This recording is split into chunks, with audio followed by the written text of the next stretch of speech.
Hey, all right. I think we got us working now. Hey, everybody, how we doing out there? It's Marcia with all these things are popping up all of a sudden. So I swear I don't get all this stuff long enough, and all these things change. So how we doing out there, everybody? I'm Marcia O'Connor, and I am CEO and founder of the O'Connor Group, where we do outsourced HR and outsourced recruiting. I had the pleasure of meeting a lot of you last month in Nashville, so I hope everybody's having a great day out there today. But we got some questions out here, people, so bear with us here. But feel free to add the comments in here and keep things moving. Um, I am very excited to be here. But just to let you know, my allergies are killing me, so just bear with me. I might have to sneeze a few times here too. All right, so Ari, hello, Ari. He asked a question: how do you fire a client when your only basis is that they're difficult and not willing to change?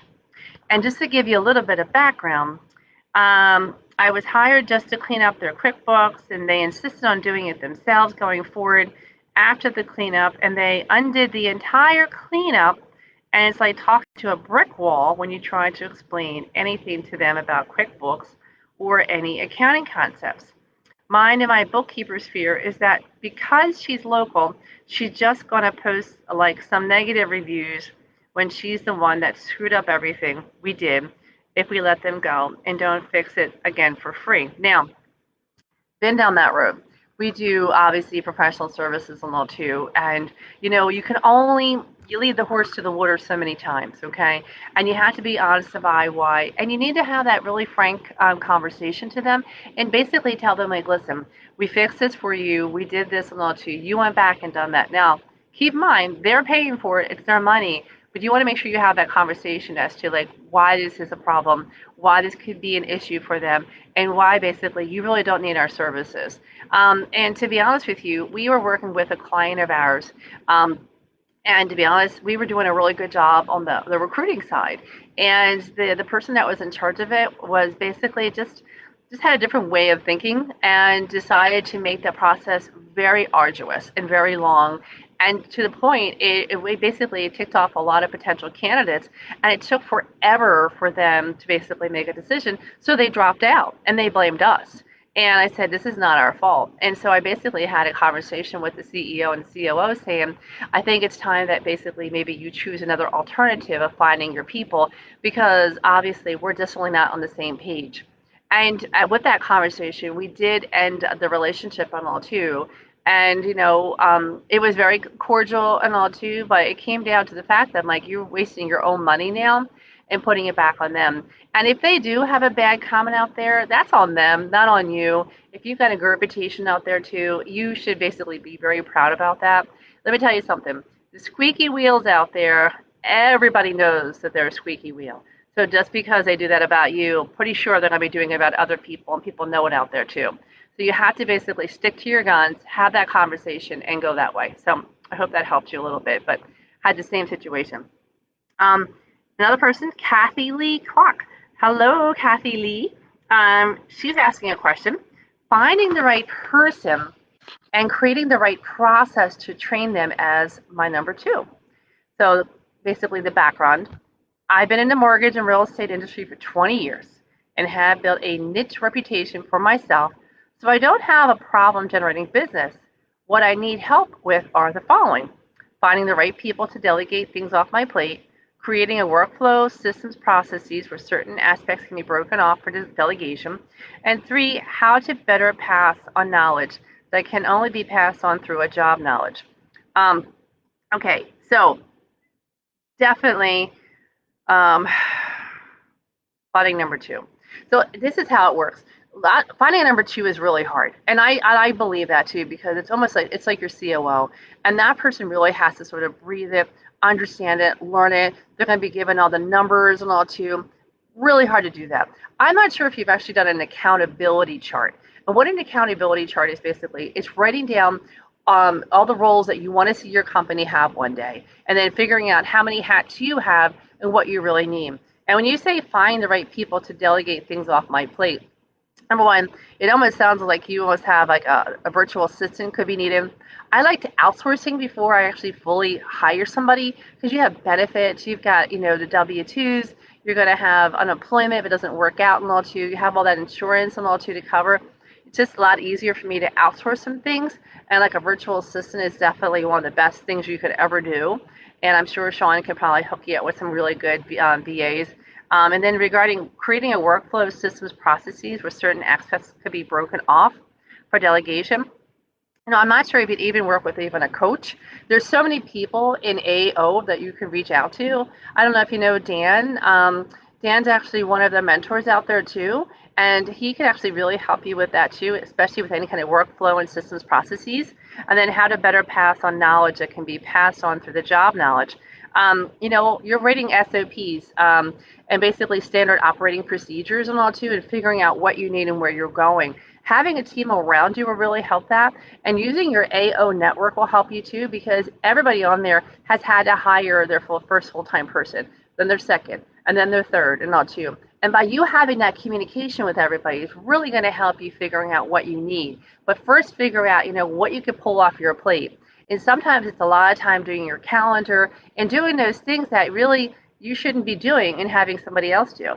I still outsource my books, and I probably should have a controller full time with the people that I have, but I really trust her and I trust her team, and still works for me for what I'm doing. I did outsource some of my marketing. Now I have it in house. I have a virtual assistant and all too. So you have to figure out what you need. Now I do need a COO, but it has taken me. I'm in business for 14 years now. It takes me a little bit more time because I really want to trust that person, because that person's basically, if something happens to you, they basically manage things and keep things moving. And that's a lot of trust that you're going to have to put in somebody and have a lot of expectations on that person too. So figure out all the pieces that you can get off your plate first and all too, and make sure it's not too costly for you. But before you start hiring full-time people, we want to make sure that what you can pull off first, and then think about hiring full-time, okay? If you have any questions on that, feel free to reach out to me at any time.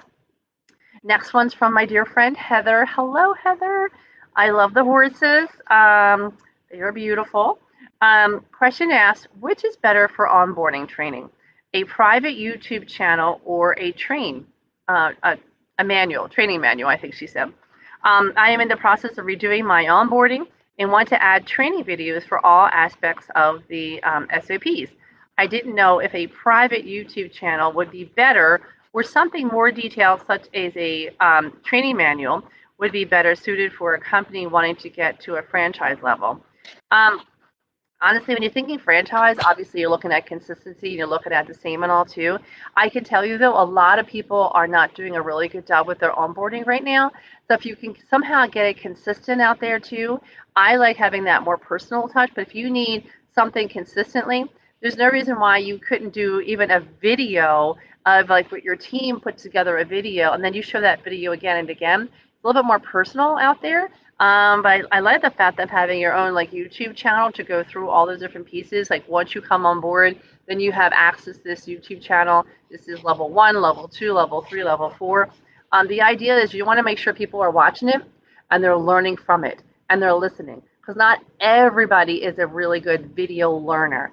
And you want to make sure about that, because obviously if you want to keep that consistency, keep your name out there going well, and keeping everything move smoothly, you want to make sure that they really understand that. So maybe if you did a video and then maybe a follow-up conversation with them is saying, hey, I'm just going to go through that video. Any questions you have? We realize that typically people ask this and this and this. Did you have any concerns on that? And all too. Just that follow-up touch might be very helpful for you. And this way, making sure that all those questions are answered. Because you'd be surprised of how many people will say they look at videos and they never do. They just keep going through it to the very end, and they'll sign off on it, and then we'll go back to them and say, what did you learn? And they don't do very well when you basically call them out on it. So be careful about that. But make sure you do your onboarding well and work with the group. But we can help you with that too. I don't know if you talked to Kate about that or not too on my team, but we do a really good job of onboarding here. And a lot of our clients have been asking us about that too. But I would say it's consistency, it's making it fun, it's making it stick, making sure that when you're talking and all too, you have 3 things.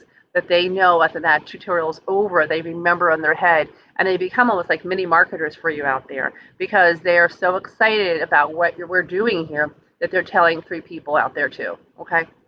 Okay. So, alrighty. Next one's from Gaber.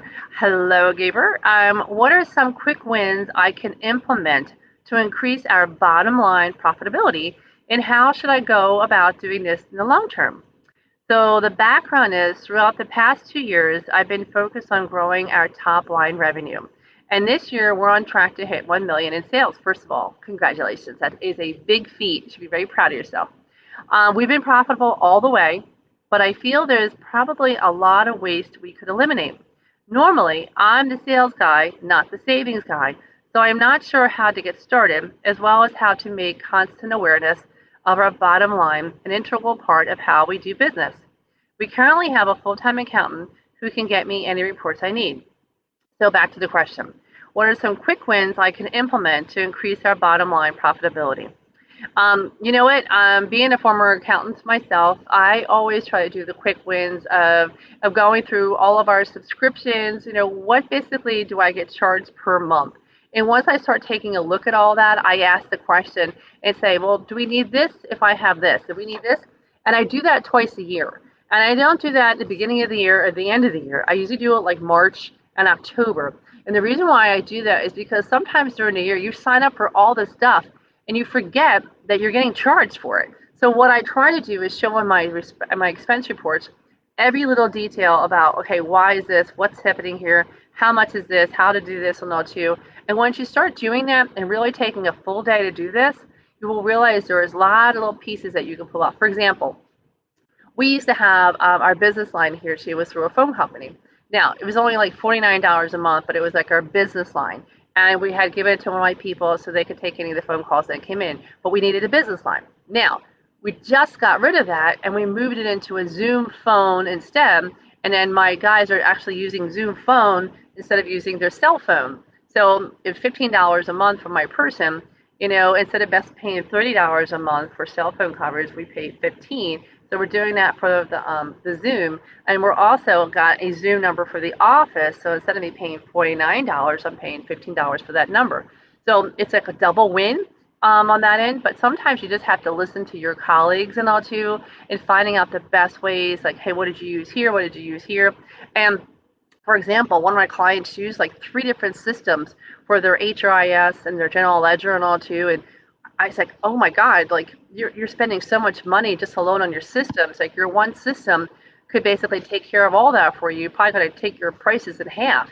So you might want to have also maybe 1 or 2 other people look at it who maybe have had run their own business and just basically just go down line by line with them as to all the expenses and all too. And once you start adding up even the smallest little things, you'd be surprised at how much money you could save. But I try to do that twice a year just to make sure that I'm like, hey, why don't we even have this? Because you forget, because you're so busy doing work that you forget why you're doing all that. And sometimes when you ask your question back to your accountant, it's like, well, we're getting something out of this. What do we get out of this? We do a lot of recruiting. So we use a lot of tools to help us find people. And so we'll try these trial things, but sometimes people just forget to turn it off, because as soon as you sign up for it, every month comes that bill. And then basically accounting is like, well, it's in the system, it gets paid. No one's really looking at it and saying, do we need this and why is it here? So make sure you do that twice a year. That's going to help you be massive quick wins, believe it or not. Robin Turpin, hey Robin, asking time management question here. What time management system or process do you use and why? You basically said, I want to be as productive as I can be, and I know there is software and good old-fashioned day planners. What are you using today to stay efficient and manage your time? Well, I think this really depends upon what your company is trying to do.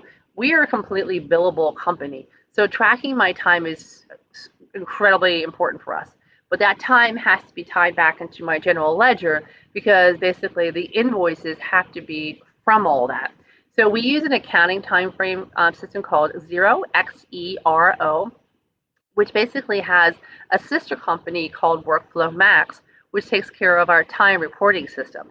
So every week my team puts in all the time that they work for various clients, everything. So they put it, if they have 40 hours that week, it has to equal up to 40 hours, or sometimes it's over 40 hours and all too. But we really are pretty anal about that. And they put a lot of information in there too, because what happens is after 3 months being billable, sometimes a client will come to you and say, hey, well, I just got this invoice, and what did they do last month? I forget. And so you want to print that report and say, hey, no problem, I'm going to share this information with you. It's also going to help you understand where your team is spending time and effort.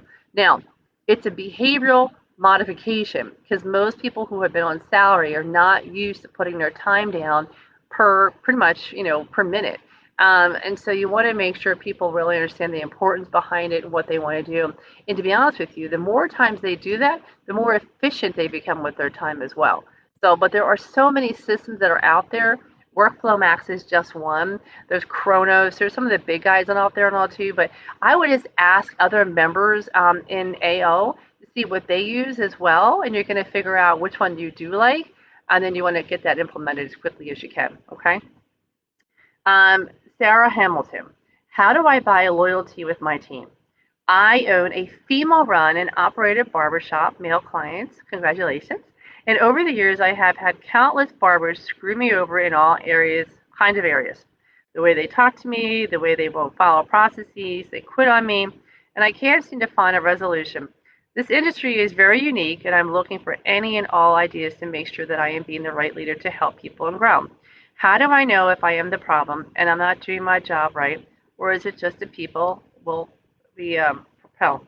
So, excellent question.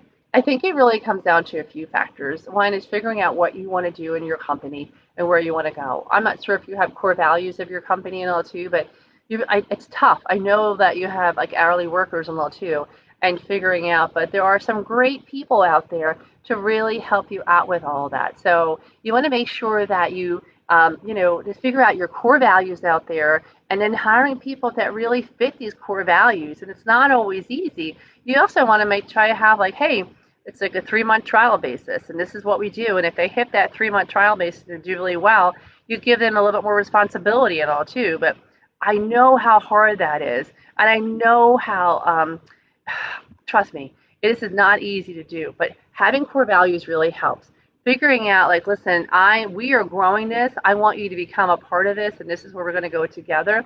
I think really helps a lot too.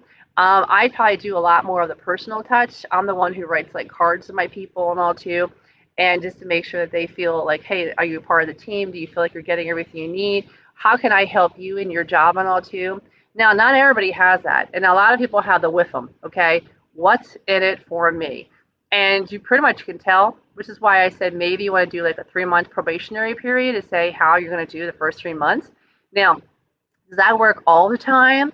No, because I've seen people after 3 months, all of a sudden the true colors come out too. But it does help. So something you might want to think about too is figuring out where you want to go with your company. I'm going on this train. Do you want to be on this train with me and all too? And this is where we're going. Putting even maybe like evaluations together for them and setting it up to be like, hey, if you're a part of me and get more responsibility, this is where I want to take us and all too. And believing in them. And I think it's not easy, especially when you're first starting and all too, especially with 1099s. But if you want to do more of a W-2 mindset too, they feel like more of an ownership and where they're at. But make sure you're very, very clear when you are recruiting about what kind of person you are looking for. Take the time to do the reference checking. Take the time to really ask them questions about whether or not they're going to fit into the culture that you are building. Because eventually that person is going to help you build that culture. So I always tell people, fire fast, hire slow. And I really do mean that. Even if you need somebody really fast, I get that.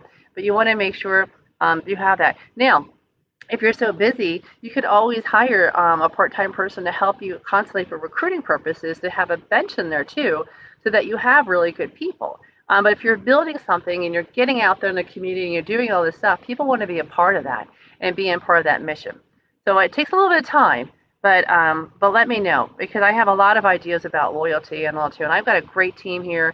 It took me a while to get exactly what I'm looking for, but I wouldn't trade any of them right now because they've been amazing. Okay, but if you have questions, call me afterwards, and I will gladly help you with that. Next question, Michael Wilding. Hello, Michael. I have a ticket sales website currently in Canada. How can I get things back to normal? Well, I'm kidding. I need to be able to communicate with our clients and see how we can help them. Are there programs specific to the events industry that we can take advantage of or help promoters take advantage of to help everyone through COVID? Are there programming changes we need to do to help accommodate this? So the question is, I have a ticket sales website similar to Ticketmaster, and with COVID, ticket sales have plummeted. I wanted to see how I can better serve my clients. That's a great question, and I think it's great that you've been asking this question a lot too. But I almost wonder if you're onto something here too, because the fact of everybody's wanting to try to help out a lot too. But only certain people are actually doing something about it. So, like maybe having a website or having a conversation, or basically, having a conversation out there with all of your clients out there about, hey, we're going to do a Zoom and talk about how we're going to get back to work and what we're going to do together. And it's not so much you're selling yourself, but what you're doing basically is getting yourself marketed. You're getting yourself visible out there. You're getting yourself out there that a place that cares. And sometimes you have to be thinking outside the box. When COVID all happened, we came up with basically a survival kit. And the survival kit basically was just a newsletter. We put together top 10 tips to survive this craziness, and we didn't know where it went. All we wanted to know was we wanted to help. We wanted to be out there. That survival kit went from 3,000 members in our database to over 11,000 members now, and has gotten us such visibility that we've gotten some really great sales from that.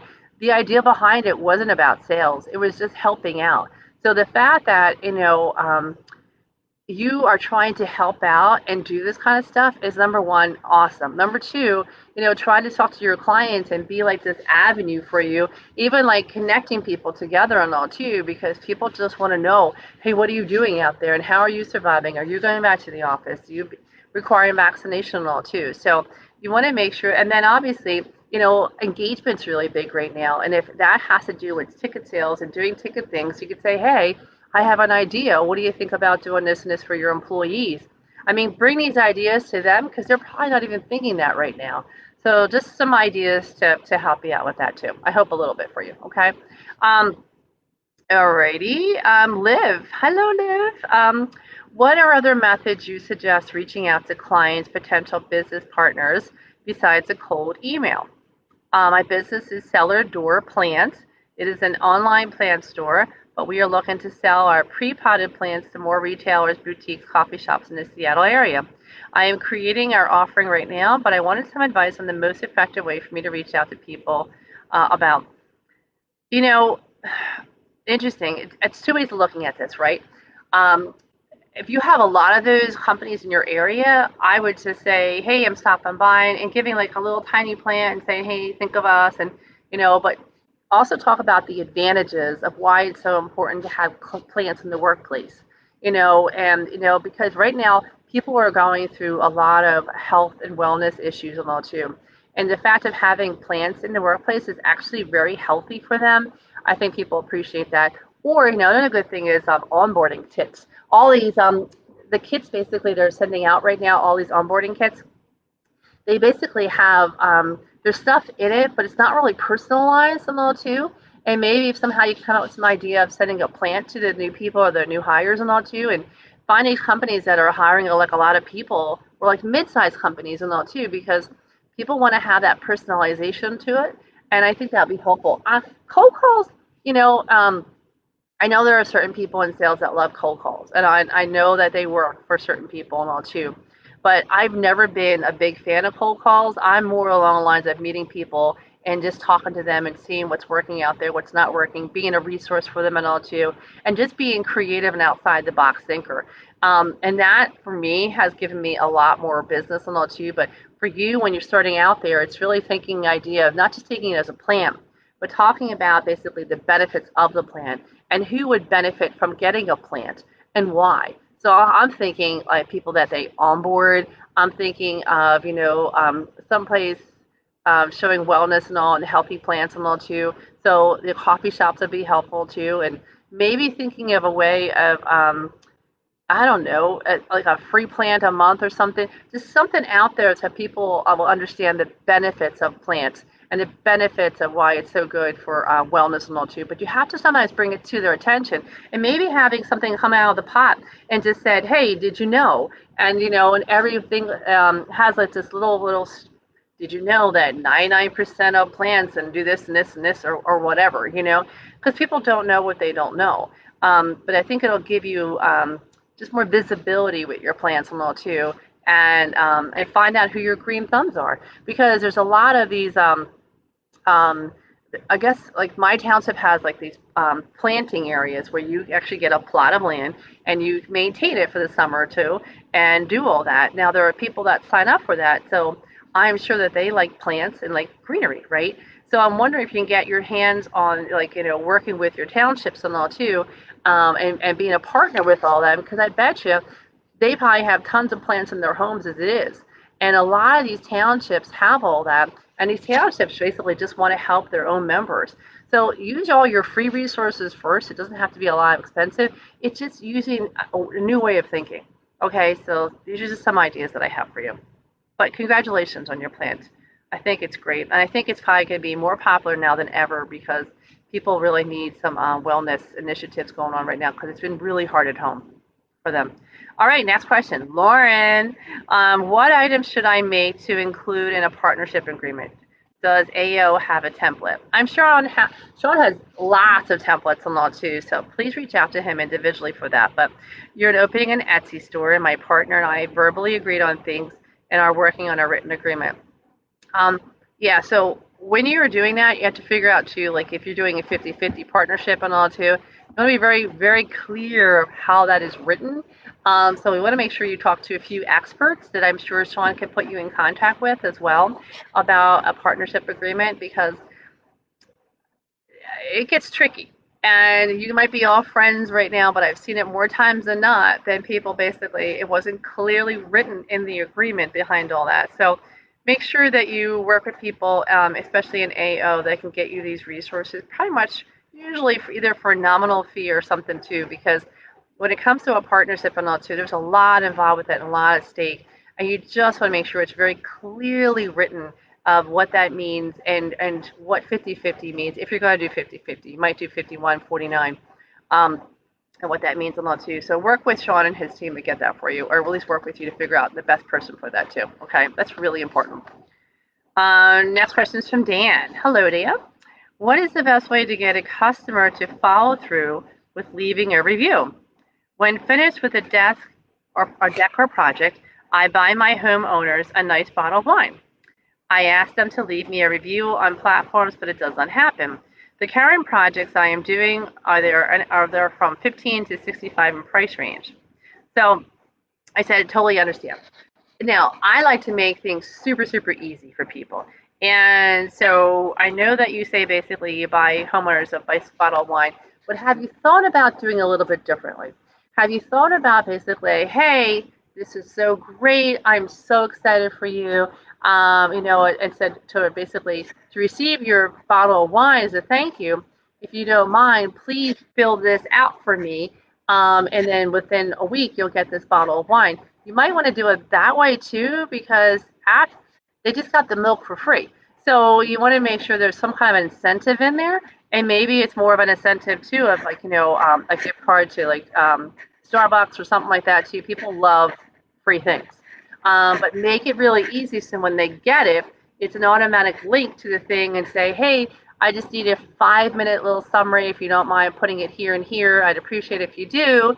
You'll also get this, or maybe it's maybe it's a bottle of wine, and then maybe it's a compliment bottle of wine too for the number 2.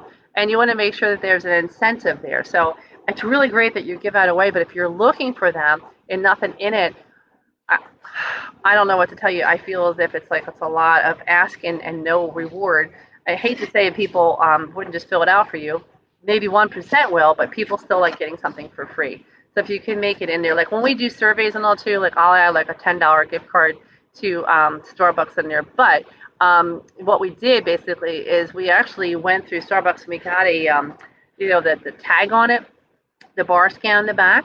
And then basically everybody that went through Starbucks that day could scan that, and basically it would take off the total. We had like $100 we bought on it, And so everybody who went through the car line that day, it would go down. And it worked out really well because we got much more acceptance out of it and all too. But I would say just for you, you might either want to get the wine after they fill that out and just say, hey, maybe having like a little teaser, say, hey, by all means, we do this and then this is going to happen. Or maybe it's fine chocolates or something like that too. Like, hey, we know what goes really well with this chocolates. Maybe it's that too. Okay? Just help you out with that. Alrighty. Almost there, people. Nancy from right now, Nancy Lopez. Should I keep my 6-month emergency fund completely, or should I use some of it to invest in starting my business? I have no debt. Recently completed my 6-month emergency fund. I have $2,000 spare to invest in kicking off my jewelry business, for which I need to do so much. I can probably bootstrap, but not sure if I will quickly need more and therefore will need to use the emergency fund.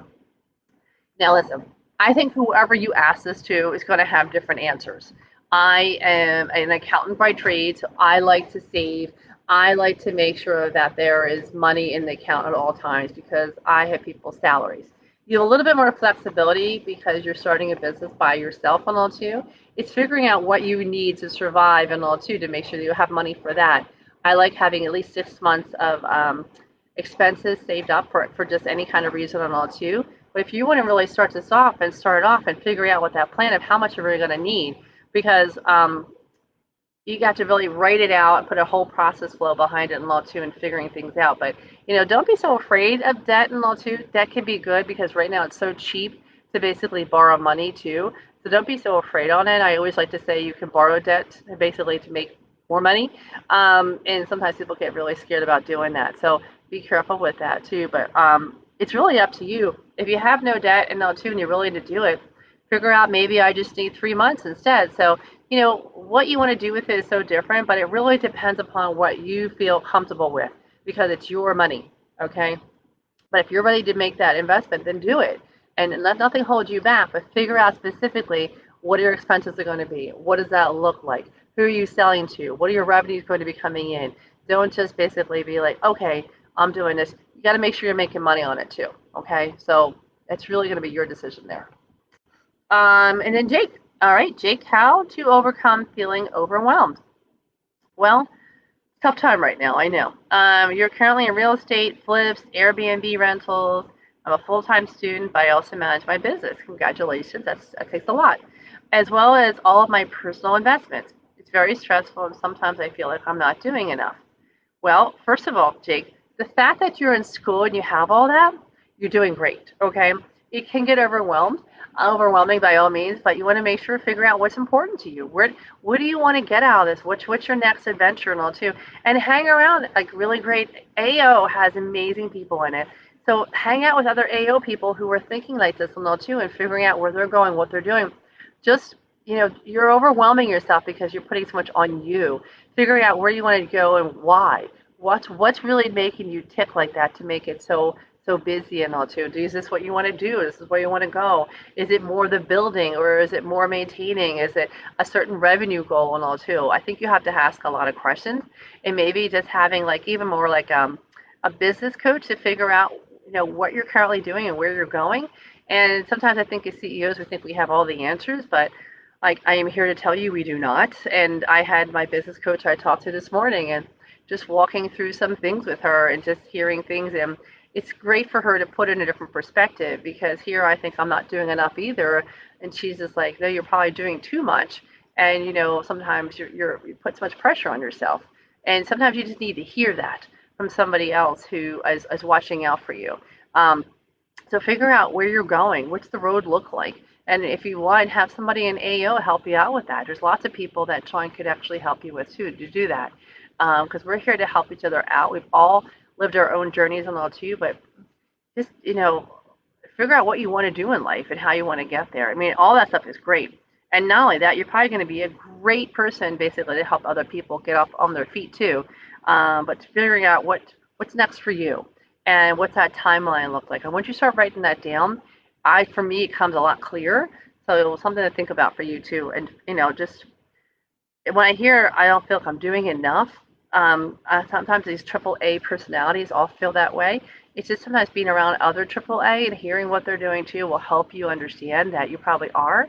You're just trying to figure out what's next. Okay, so again, work with Sean to try to get some people so you can reach out to so that you can figure out to help you with that question. Okay. Next question, Zach. All right, how do you start a training program for employees? What are the bare bones structure needed for a successful program? My company, Diamond State Technology, specializes in working with access control, cameras, automation, security systems for both residential and commercial applications. The reason why I'm asking this question is I'm rapidly growing and I need advice on how to build a 6-month training program. Hello, Zach. How are you, dear? I totally understand. I think it's really wise to do a training program. I also think it's also good for career development.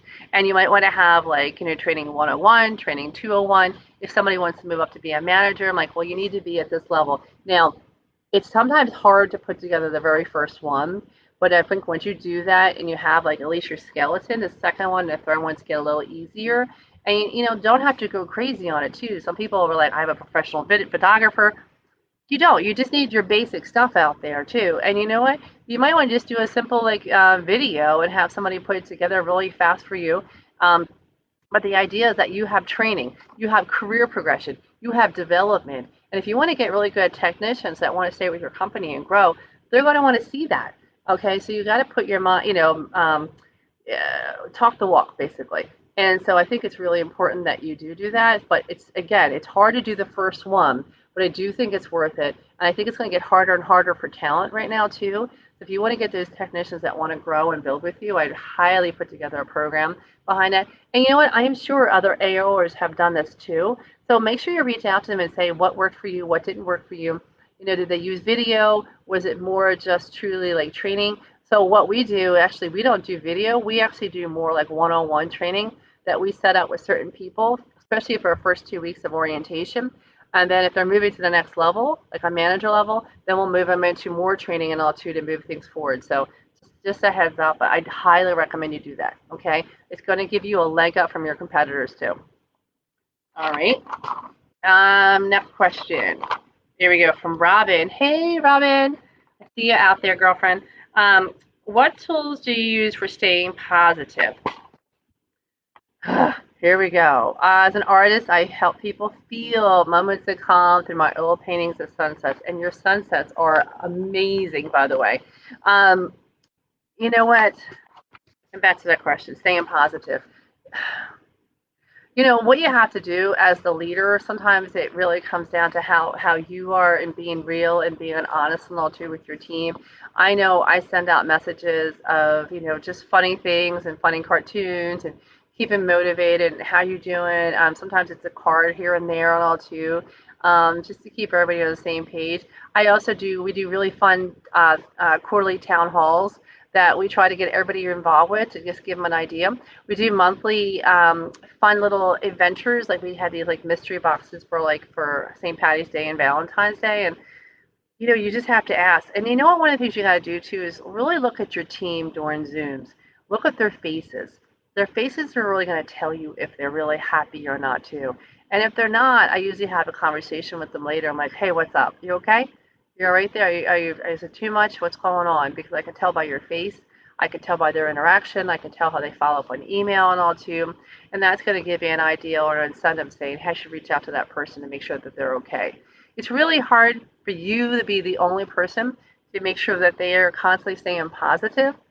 You want to make sure that they feel like, hey, I need you to help me too. What can we do to make things better? What do you think? And if you start asking them what they think, it's their ideas and all too, they feel like they're accountable, they're a part of it and all too.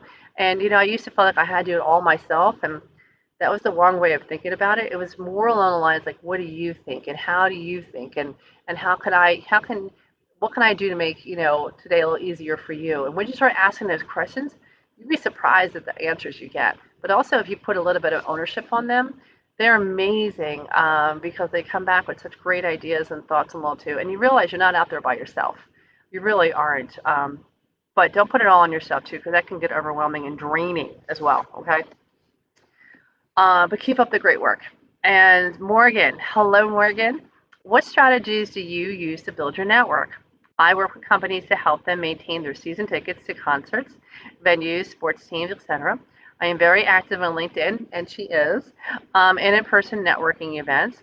I am looking for ways to use networking groups or associations to develop relationships. Now, I am way involved in a lot of networking events, and so what I try to do basically is just be a resource for people. And sometimes it has nothing to do with HR and recruiting. It just basically being that resource, whether it's like, hey, do you know somebody that does this? Do you know somebody that does that? And so we've actually put together when COVID had hit, we put together these Zooms information sessions. Like one of them was for my CEOs called CEO Care, and the idea behind it is that I would bring in speakers for them to talk about different areas like commercial real estate. What does that look like? Where are we going with that? So I would bring in a speaker for my CEOs. And guess what? I had 20, 25 CEOs show up, and they heard my friend Jeff talk about the commercial real estate in the Philadelphia marketplace, and they loved it. They were like, "Thank you so much for bringing it to my attention. I really appreciate you looking out for me." Now, it had nothing to do with HR. It had nothing to do with talent. It had everything to do with taking care of my client and making sure that they get answers to things that they don't have the time themselves to do. And so once you start becoming that subject matter expert, being that liaison to connect them to, the networking just sort of takes off. Now, we also did this spring panel recently we had 4 panelists on it. It was all about the best practices for remote onboarding, and it went really well. And we selected 4 very different people, very different size companies, blah blah blah. And we did that basically as a help to a lot of our clients out there. And ironically, 3 of the panelists, because we did so much work with them, all reached out and said, "Hey, I think we could use your services." And the idea behind it wasn't for us to even go down that road. It was more along the lines of helping our overall client base, but basically becoming better in onboarding virtual programs. And it sort of was a win-win because we took care of those people and get it moving. And that networking just pays off. So instead of looking at it as networking, you're like, where's your next sale? Start thinking of networking as basically being that resource out there. And it's unbelievable when you want to do that. And it's amazing how it comes back to you. So we do that now, and our newsletter still is well received. And I get messages every other we send it out every other week now. And I can't tell you how many messages I get from people. Like, I get a lot of stuff in my inbox, but I look forward to this because it's so well done with great information in it. And, one person did write back to me and said, well, I'm confused. There's a lot of stuff on here that's not HR and recruiting. Why would you do that? And I said, well, because it's information that I think people need to hear right now. And then she said, oh, okay, I get it. But it was interesting because it's really what you want to put yourself out there. So now, because of all these Zooms that we did one for HR leaders, one for our talent leaders, one for our CEO, and we do these quarterly panels just out of the blue that talk about hot topics that are affecting people. We did a big diversity one in the fall that was very well received. So it really ranges what you want to do, but when you start doing all that, people know you for not just your company, but that you care and that you want to give back. And that's a premise of our whole foundation of who we are. So you got to build it. But, and then all that networking, it pays off, but it's all tied in because you've got control over it about when you want to do it, what time frames, everything else. So just things like that. Just think outside the box versus the regular just LinkedIn and all too. And you could be a subject matter expert and you can do these Zoom things. You'd be surprised at how many people show up for it too, especially when they're free. The free things are really great because people do pop on it, and they also, if you record it, they do listen to it later. But the idea is you're getting your name out there. Okay. I hope that helps, Morgan. But knowing you're a Spitfire. You're going to make it happen. Joe. Okay. Last question. What do you suggest as far as paying independent contractors who I contract to help me facilitate providing my services to my customers? I own a home. This is the Joe. I own a home inspection business, and I am turning away 5 to 8 inspections per week. I'm looking to partner with some inspection company who is not as busy so I can make more money while working less. How do I do the billing? Collect from client and send to other inspection company, have them collect them and send me a check? Well, if you're doing business under your name, you're the one should basically be receiving the money. And then what you want to do is count how many hours they're working for you, and you pay them for your hours, especially as a 1099. And I know that they're a solo entrepreneur, but if they're doing work under you, under your company, everything that gets invoiced should go under your company kind of a deal. You want to make sure that agreement between you and this person is very clear about basically they're representing you, they're making you look good, and basically you're paying them for so much money an hour. Okay, and that contract could be void within a certain amount of time frame too. So you want to make sure those things are really clear. But when it comes to money, number one, I don't always trust the other person. I just don't. I prefer to have all the invoices go out through me and go that way. The only thing that backfired me one time is like when I used a law firm to basically help me answer some questions for a client. And what I did is I paid I guess I paid the law firm to get that moving, and I would pay the invoice when it went out. Well, the invoice then from the law firm came in typically 6 months later, and then I would bill that information back onto the client, and the client was like, "What is this? It's like 6 months old." And I would say to the law firm, like, "Why did you send it out so long?" She goes, "That's how we do our service, our billing." I'm like, "That's crazy. You're gonna lose like all your customers." And I said, "And now I'm pushing them to pay me because of this." So you want to make sure that money is under you, but you want to make sure too that the work has actually gotten done. And number three is that you actually have, the detail of what that work was and what time and all too, so that you pay that person on time. Or you might also want to do too, until you get paid, you pay that person and have that part of the agreement. Because when I first got started, I didn't have a lot of money to use because it took people to pay me. I would tell them, I'm like, you get paid when I get paid. And that was in the agreement. And the people that wanted to work with me and believed in me, they did that. So it worked out pretty well. So fun things to think about. But Joe, you need help. We talked about that in Nashville. So make sure you get that help and all too. And make sure you work with even a virtual assistant to help schedule all that kind of stuff too for you, because I know how time consuming that can be. So I know that Sean can set you up with that people as well. Okay. All right, people, we're out of time. So good to see everybody out there today. Hello, Nigel. Hello, Sean. Hello, Robin. Thanks for joining me today, guys. Stay well out there. Spring is here, and it's going to be a great year, guys. All right. Chat with you soon. Stay well.